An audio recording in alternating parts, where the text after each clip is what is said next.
What's up mga kaibon? Welcome again sa aking YouTube channel. At sa video natin ngayon, ang pag-uusapan naman natin ay ang nag-request na subscriber natin about sa force hand feeding.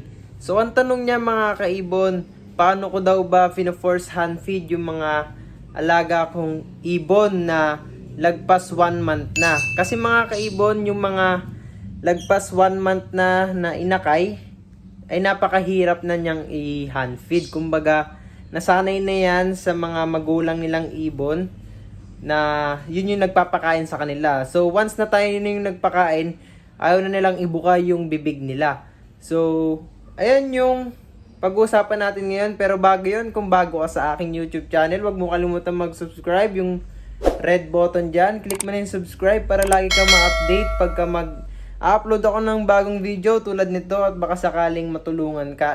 At share mo na rin mga kaibon kung sakaling matutulungan ka ng video natin. At share mo to sa mga kaibigan mo nag-iibon. Baka sakaling sa future ay kailangan nila itong video na to. So, bago tayo magsimula, mag-intro muna tayo. Let's go!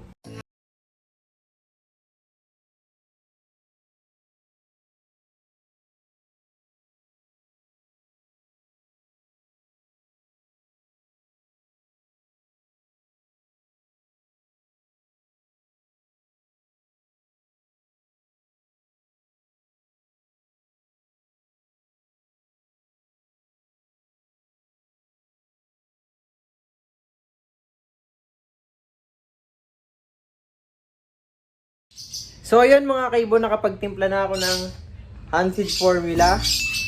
At bago tayo magsimula mga kaibon sa force hand feeding, babasahin ko yung tanong ni Woodstock. So ito yung tanong niya, napakadaling mag force feeding kapag wala pang malay ang inakay. Pero kapag meron ng 1 month ang inakay, nag-uumpisa na siyang magkamalay. Ayaw na niyang ibuka ang bibig niya. So tama yon, sir. At meron din tayo niyan dito, saktong-sakto, sir. Yung force hand feeding natin dito ngayon na ipapakita ko sa inyo. 1 month ko silang dinukot sa nest box dahil nga nung naglipat ako ng ibunan ko, hindi na sila sinubuan. At ayun, binunot ko na kasi nangayayat na sila dahil di nga sila nasusubuan. At eto, papakita ko sa iyo, sir, kung paano ko pina-force hand feed. So, ayun. Ayaw naman nilang hand feeding kasi hindi sila sanay. Anong ginagawa mo nun, sir? Yan kasi problema ko kapag palaki na ang mga inakay na lagi kong force feeding. Kasi ang dami nila. Tatagal kasi ako kung isa-isa ko silang i-hand feeding. Normal at hindi sanay. So, ang tanong niya, halo-halo daw yung mga in-hand feed niya, yung mga sanay at yung mga force hand feeding na hindi sanay.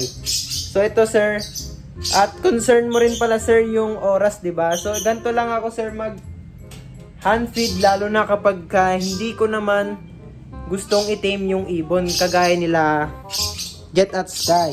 Yan. Pag hindi ko naman sila iti-tame, yung gusto ko lang silang i-hand feed para mabilis dumami yung ibon. So, sabihin ko muna yung dahilan sa inyo mga kaibon kung bakit ba tayo nag-force hand feeding. Una dyan is gusto natin magparami ng ibon at gusto natin tulungan yung mga parents na nagsusubo. Dahil minsan hindi na kinakain ng parents na isubuan yung mga inakay niya. Di siya magaling magsubo pero ang dami niyang napisa. So, doon tayo nagsisimula mag-force hand feeding, yung bigla nating bubunutin yung mga inakay dahil nga kulang na kulang yung nakukuha nilang pagkain dahil hindi magaling magsubo yung parents nila. At, so pasensya na. At, pangalawa dyan mga kaibon, ay kapag gusto natin magparami agad ng ibon. So, bagong pisa pa lang, mga 2 weeks, kukuhanin natin agad para ma-hand feed na natin at magsimula na ulit mag-breed yung mga breeder natin. Nang sa ganun, mabilis dumami ibon. Pagkakuha mo ng inakay, 2 weeks lang itlog na ulit. Kapag ka breeding season, ganun kabilis mag-itlog yung mga breeders natin. So, ayun, ano pa ba ang isang dahilan pag mag-force hand feed tayo? Ay, yung katulad nitong atin na nadisgrasya. So, Nakahawak pa tayo ng tae. Saan na siya? So, ito mga kaibon, tulad niya, pag nadidisgrasya yung ibon, no? Yan. Pakita ko yung paa niya. Yan, nabulok yung paa niya. Yan. Nabulok dahil na ipit sa nesting materials. So, namaga yung paa niya. So, ayun yung mga dahilan kung bakit tayo nagpo-force hand feeding. At ipapakita ko sa inyo kung paano mag-force hand feeding ng tama at kung paanong mag-hand feed ng mabilis para hindi maubos yung oras ninyo. So, yun kasi yung sinabi ni sir sa atin na natatagalan daw siya yung oras niya naubos kung isa-isa ang tagal ma-hand feed ng ibon niya. So, ito ipapakita ko sa inyo. So, ganito mag-hand feed ng ibon kapag ka bata pa at kung gusto nyong i-hand feed lang at tulungan lang yung mga parents niya. So, kunwari nakuha nyo siya ng bata pa sa nest box. Napakadali niyang i-hand feed kumpara sa 1 month. So, papakita ko sa inyo mamaya yung 1 month na ibon na binunot natin sa nest box. And unahin muna natin to. So, ito yung mga sanay na sa syringe. Dahil nga, bata pa natin siya nakuha. Madali siyang turuan sa syringe. At kailangan yung mga kaibon, kung gusto nyong mabilis na magpakain, kailangan nyo ng tube. Hindi pwede yung syringe lang na ganito dahil mabagal yon mga kaibon dahil tutuka-tukain niya lang yun ng kaunti-unti. Ito, diretso sa crop niya. So, papakita ko sa inyo.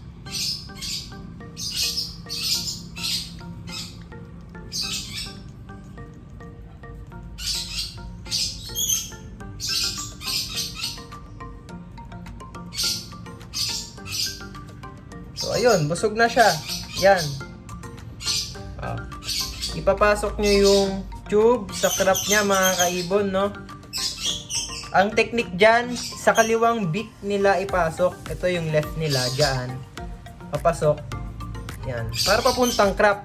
And then, sa oras, di ba, tipid na tipid, saglit lang. Yan, busog na.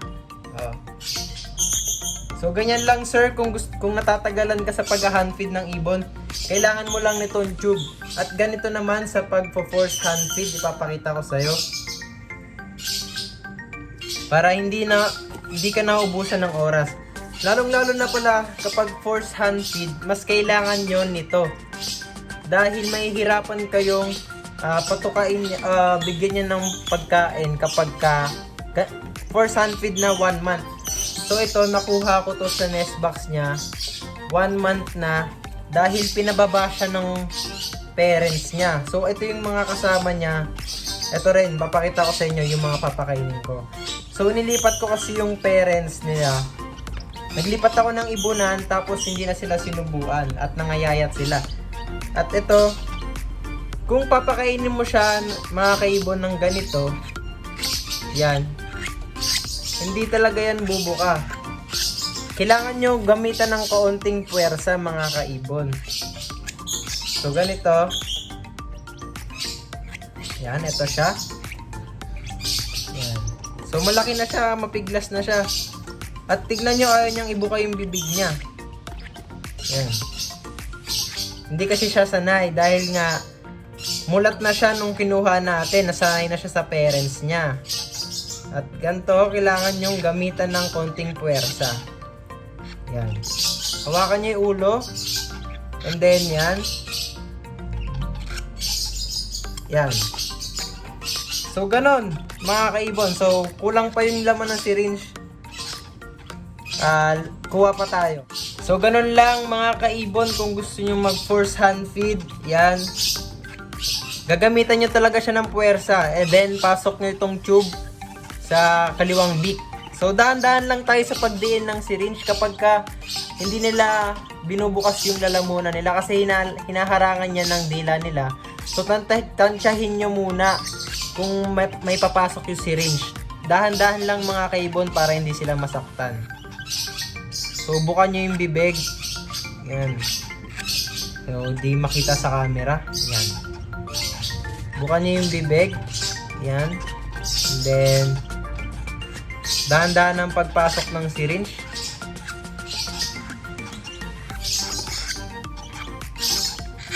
Yan. Yan, pasok na. And dahan-dahan lang sa pagpisel. So, yun. Busog na. So, ganun mag-force hand feed mga kaibon, no? Ng mga malalaking inakay na, no? Then, kuha pa tayo ng isa. Ito, nakuha ko talaga to sa nest box. Ganito na siya kalaki. Napakatigas na ng ulo niya. Yan, napakahirap na. Napakahirap na niyang i-hand feed. So, ito. Yan, oh. Tingnan nyo. Ayaw, takot sa tao dahil nga malaki na natin sila nakuha. So, gagamitan natin ng puwersa.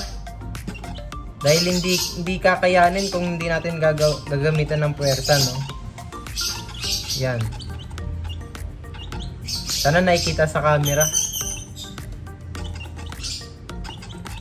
Yan. Pasok. And pisel. So, ayun. Mabilis lang siya, no?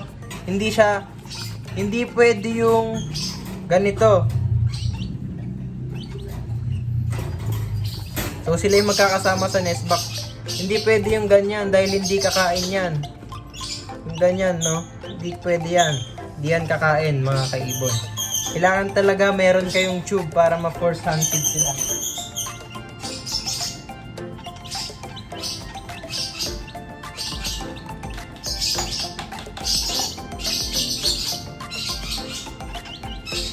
So, yun. Ito naman. Force hand feed naman natin ito.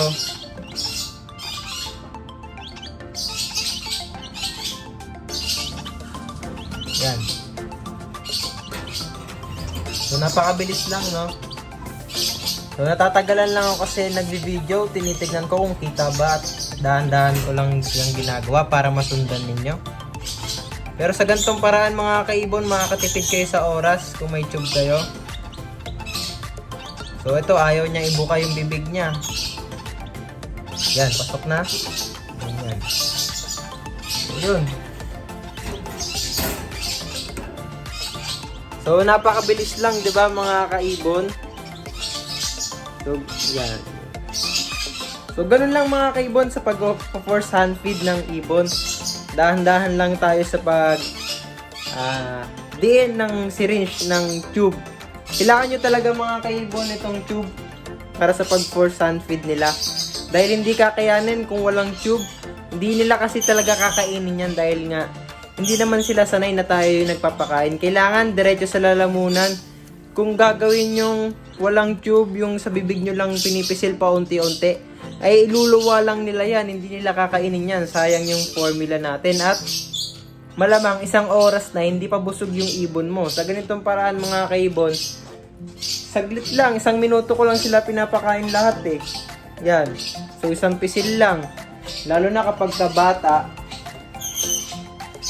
So pagkabata natin sila kinuha. Ito. Yan. Nasasanay agad sila. Alam nilang kakain na. Yan. So yun. So yun mga kaibon, gusto ko lang linawin na ibang-iba ang force hand feeding sa gusto mag-tame ng ibon. Tulad nila Sky at Jet. So papakainin mo talaga sila ng paunti-unti. Yan. Tapos iti-training nyo, tatawag-tawagin nyo sa pangalan para umamo sa inyo. Lalo na kapag mag-free flight kayo. Kailangan may training. Ganyan.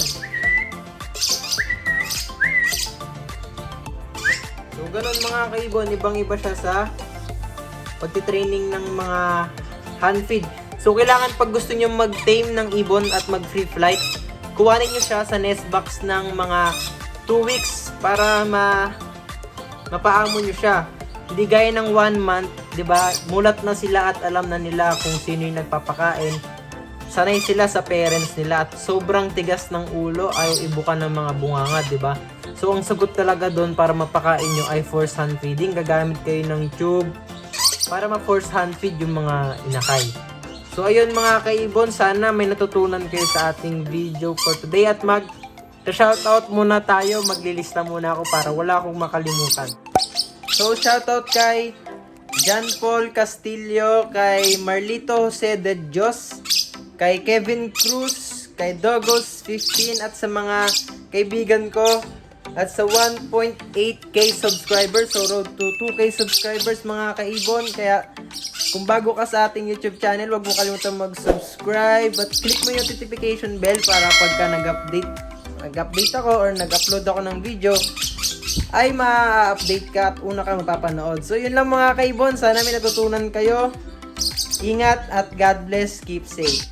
So habang nag-edit ako, may nagpahabol ng shoutout. Shoutout kay Eya Code M at kay RJ Kunanan.